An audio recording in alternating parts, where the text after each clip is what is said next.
Welcome back to the Coming Out Happy podcast. We are your hosts, Danny and Keely, your LGBTQ plus life coaches, and we're so glad that you're here. The Coming Out Happy podcast is here to help you reconnect with your authentic self so you can absolutely crush your love life. And if you're listening on Apple Podcasts, don't forget to leave a 5-star rating and review, and we hope you enjoy the show. Hello, everyone. Welcome back to the Coming Out Happy podcast. I'm so glad that you're here. Sometimes I wonder, I just thought of this. This is kind of a random thought. Sometimes I wonder if people listen to multiple of these in a row and then they just hear my voice as, welcome back to the Coming Out Happy podcast. I think I probably say that every single time I come on. It's okay. We like to keep it consistent over here. But I'm so glad that you're here today with us and just super excited to be chatting with you about today's topic. It's a really, really good one, and a lot of people have asked through TikTok, Instagram, these questions that we just want to address right here live with you on the podcast. So what we're going to talk about today is before we get into our topic, of course, I got to let you know what's going on with Coming Out Happy, what's going on with me and Danny. On every single Monday, we are going live on Instagram at Coming Out Happy at 3 p.m. PST, 6 p.m. EST. Not sure what time it is CET. I should probably figure that one out. But come over to our Instagram. We'll post about it. We'll give you an update, a reminder. You are going to love the Monday Lives. I'm telling you right now. Danny and I plan these out where you can get a lot out of it and really, really dive in with us. Every single Friday, we post this podcast, new episodes every single Friday, ranging from topics of healthy LGBTQ plus relationships, being your most authentic self, self-love, confidence, all that you can imagine LGBTQ plus. Really, really great stuff. But if you're feeling like, I love the podcast, I love what you all are doing, but how can I get more involved with you? That's where you come over to our Instagram, at Coming Out Happy. Either send us a message, or you can click the link in our bio, kind of navigate and go through a few of the different options we have of how we can support you on a higher level, actually get to be part of your journey, talk face to face, and really dive into what you're going through. Go apply for Pride Amplified. That's where I want to send you, where we take you through 6 months of, really loving who you are, connecting to yourself, your most authentic self, showing you what it looks like to step into that version of you, and then how you can create really healthy relationships, giving you the tools and strategies so that when you walk away, you have a new way of being, a new way of navigating life, and that's what we have for you. So if you want to be a part of that, I encourage you to go apply and send in your application, and then we'll continue and follow up with you from there. But without further ado, let's get into today's conversation because it is going to be a good one. Let's talk about 5 signs to know if you should stay friends or kind of leave and never talk again with your ex. So let's get into it, Danny. This one's going to be a little controversial because I don't know if everyone will agree with our 5 signs, but these are what we feel. So take them as you think they're necessary for you. But let's just talk about it. Let's have an open conversation. Yeah, so I love this topic because, of course, we've all been through it. Should we stay friends? Are we ready to be friends with them? Or should we never talk again? But, I kind of want to dive into a few signs that you're not ready just yet. We never know what the future holds, but why don't we focus on a few that are currently happening right now to know that you're not ready to be friends with your ex at the moment. Yeah, so let's dive into it. Let's get into it. The first one is you are still feeling angry or hurt at your relationship. You're still feeling all the feelings from that relationship. Yeah, a lot of unresolved feelings that maybe they're still lingering, that they're there, and every single time you talk about the relationship, or you talk about what went on, or what went wrong, or what you could have done differently, and you're finding that it's draining you because you haven't dealt with it on your own yet. That could be your number one sign that it's time to take a break, to cut that off for a bit, so that you can really focus on your healing. I think sometimes when things linger in the back of our mind, it's hard for us to fully heal. That's the one thing about social media, really.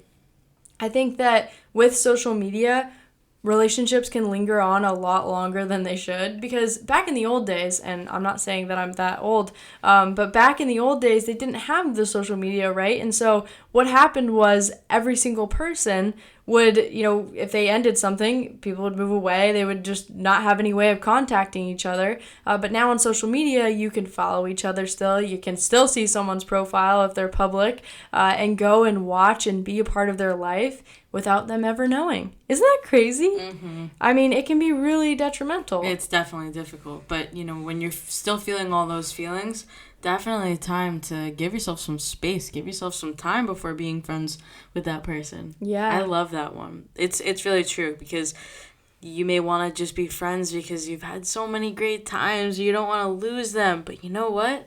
Time tells all. And I think you need to give yourself time if you still have unresolved feelings. Yes. All right, let's get into number 2. One moment, please. Okay. Number 2. The thought of them dating someone else makes you feel crazy. Oh, gosh. Yeah, definitely. If you think about the person that you were last with, and you can imagine what it would look like for them to be with someone else, and it just, makes you really, really angry. I mean, of course, it's normal, but that's probably a sign that you shouldn't be talking to them, right? I know a lot of couples that still stay in contact, and they're probably both seeing other people, and it makes it so hard because that person doesn't want to know what they're actually doing on the outside, or if they're hooking up with other people or they're seeing someone else. And the truth is, being friends means that you're open about sharing what's going on in your life. That's what that friendship is about. If it's uncomfortable and it's painful, it may just be really, honestly, too early to be friends with them, and you're just not ready yet. Right. Yeah, I think that's so true. I mean, we'll let you know what our stance on all of this is towards the end, because I definitely have some feelings about being friends with exes and whatnot. But let's keep going through the signs. I think that's a good one, Dan. Yeah. Okay, number 3.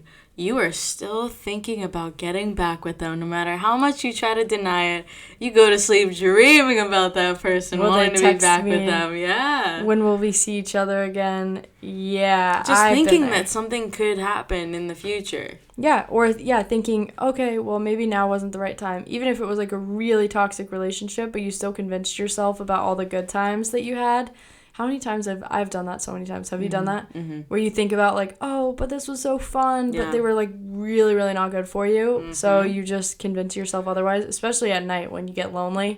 Yeah. Well, actually, you just dove into our next one, but we'll dive into that in a sec. Oh, shoot. I didn't even know. But when you have these ulterior motives, when you're thinking about being with them, but you say that you're friends, that's not a friendship. Yeah. That's wanting to be with somebody. Mm-hmm. And, I hate to tell you, but I don't think you're ready to be friends if you're still thinking about wanting to be back with them. Of course. And, I think it's different for everybody, but if it's hurting you, you have to ask yourself that. Are you okay with putting up with it? Are you okay with the pain that it's causing you? So, of course, it's different for everyone. If Danny's saying, for me, if I'm feeling this, I definitely couldn't do it because it would be really painful and it would hurt me. But if you're, you're okay with that kind of pain, or you're okay with the hurt that comes with it, then that's your tolerance, right? We all have different tolerances and ways that we deal with things. So listen, of course, we're saying these are some of the signs, but do it at your own judgment. Everyone is different. Yeah. I just wanted to clear that up. I feel that. Yeah, the different tolerances. I've never heard you say that before, but that totally makes sense in my head. Yeah, something I'm willing to put up with, you may not be willing to put up with. Mm-hmm. So it could be the same for someone on the other side of this. You're right. Microphone. You have to figure out what it is that you want in your life, what you want to put up with. Yeah. Number, I think it was 4. Yeah, number 4. You are feeling lonely. Yeah. You are feeling lonely and you want your ex back. When you feel lonely, it's the most comfortable thing to do, to just text them. Because it could have been the last person that you were with, and definitely and you're saying it's comfortable. Yeah, who hasn't? Can I just say, I regret that so much. Have you ever sent that text and then you don't know if they'll respond, and then you're even more hurt? Oh my gosh, I don't even want to talk about it. It's a feeling of regret and embarrassment. I've felt that. Do you hate that? Yes. I don't like that. Because the relationship is over. What good is it going to do to text them when you're lonely? Yeah. And then you start thinking about going back to the other signs, if they're with someone else or what that looks like or why they're not responding to you. Oh my gosh, you could go down a really big spiral thinking about that. But yeah, I've definitely done that. I've done all of these things actually, and I've failed at trying to end relationships. But we'll talk a little bit more about this. It leads to like this constant on again, off again type of relationship when you're still seeing them, when it's just feeling like it's out of loneliness, when you just want to hang out with someone. That's when it lingers on for so long because no one wants to cut it off. Yeah. But like it ended. That was the ending point. You know what I mean? Mm-hmm. And I think that's time to take a break. Yeah. I love that one. And then the last one that we have for you is you are waiting for them to become someone else in a way that you wanted them to be in the beginning. Yeah. Meaning you're waiting around and hoping things will change. Have you had experience with this? Yeah, definitely. Because sometimes people end because they're saying, I need to work on myself. I need to focus on all these things. And then I've definitely done it 100 times. And then that person is just waiting for them to work on themselves. But it just doesn't happen. And then you're waiting. Yeah, you're just waiting and waiting, and then that's You're still part of their life, though, because you're probably texting them or talking to them still. But they're not changing because you're still in their life, right? We can't really fully heal unless we're focused on ourselves. Yeah. Wow, those are like, I feel like this was the most like, I don't know, this was pretty real. Yeah. Like, no, I love it. When I was talking about, I like it too. But when I was talking about it, I was just thinking, wow, I've totally done this. And it was so painful. So let's talk about our stance on relationships and exes.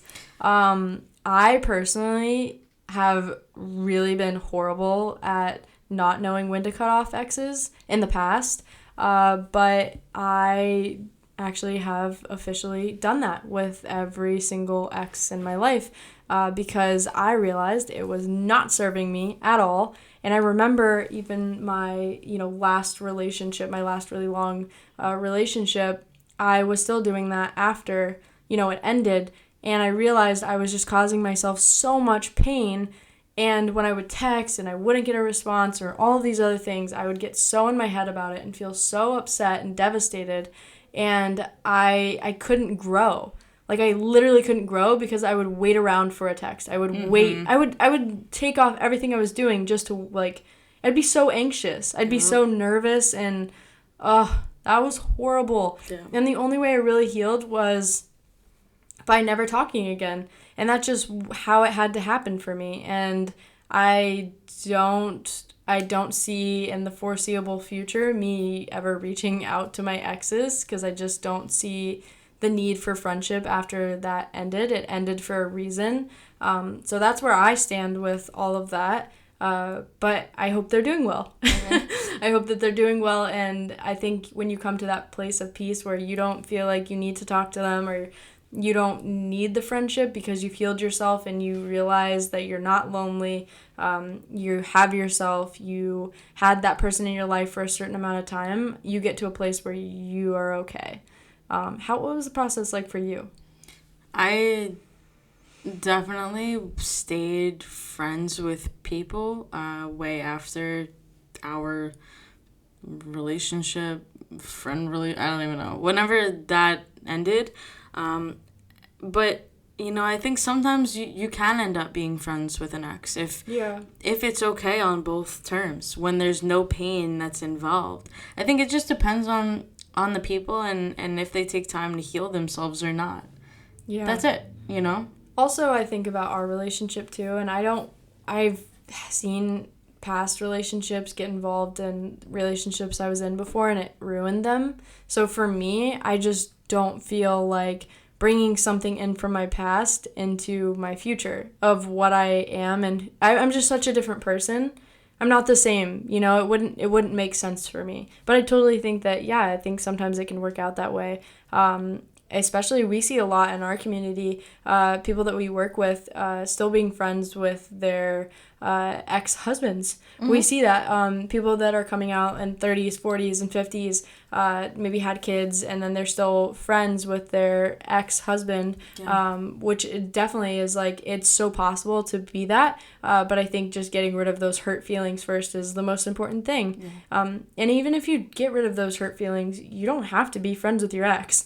That's not a thing that has to happen. I think, of course, if there are kids involved, that may be a little different situation for you. But if you don't want to, it's up to you. Like, that's what I wanted to say. It's up to you if you want that in your life or if you don't.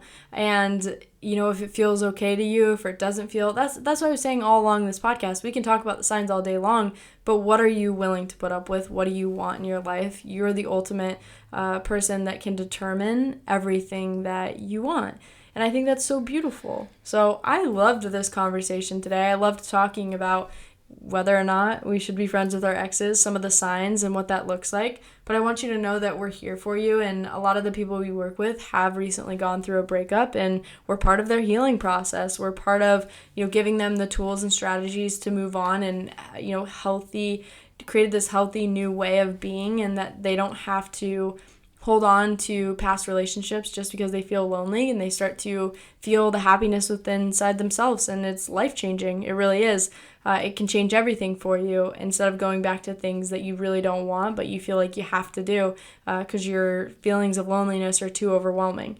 So I want you to know we're here for you, absolutely 100%. If you felt like you connected with this podcast and you want to talk more with us, send us a message on Instagram at Coming Out Happy. If you're listening on Apple Podcasts, make sure you leave us a 5-star review or rating. We love to see it. And I can't wait to chat with you all next Friday. Come, make sure you are on our live on Monday, every single Monday, 3 p.m. PST, 6 p.m. EST. I'd love to see you there. It's a really great time for you to send in comments, interact. So we'll see you all very, very soon. Thank you so much for listening, and we love you all.